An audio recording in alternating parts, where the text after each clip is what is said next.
First Alert, looking at the mental health of kids, how trauma impacts their life. Aisha's at the First Alert Safety Desk. This is new research done here in Wisconsin. Right, Tammy, it's by psychiatry researchers at the University of Wisconsin School of Medicine and Public Health.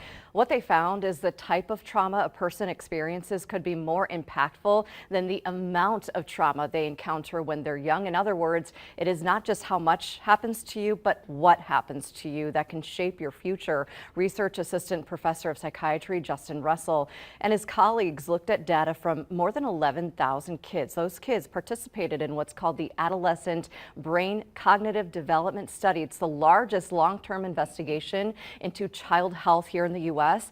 It looks into the Adverse Childhood Experiences Questionnaire, or ACEs.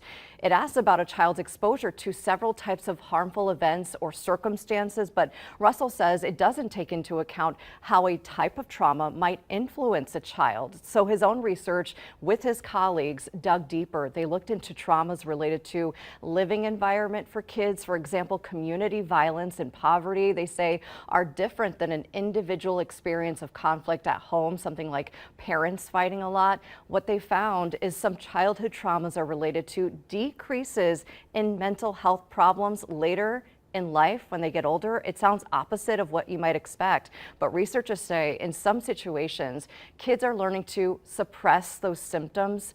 This is not the same as them developing any sort of resilience towards that trauma. They will still, researchers say, bear the scars of trauma, be it either mentally or physically. The researchers don't want anyone to take away from this study that exposing kids to violence is going to help them in any sort of way, or what doesn't kill you only makes you stronger is what's going on here, because it's not. They want to continue this research, and the hope is for policymakers to use this data, put it aside, have some resources to address these issues we are seeing in our community in different parts of this country. Emerson.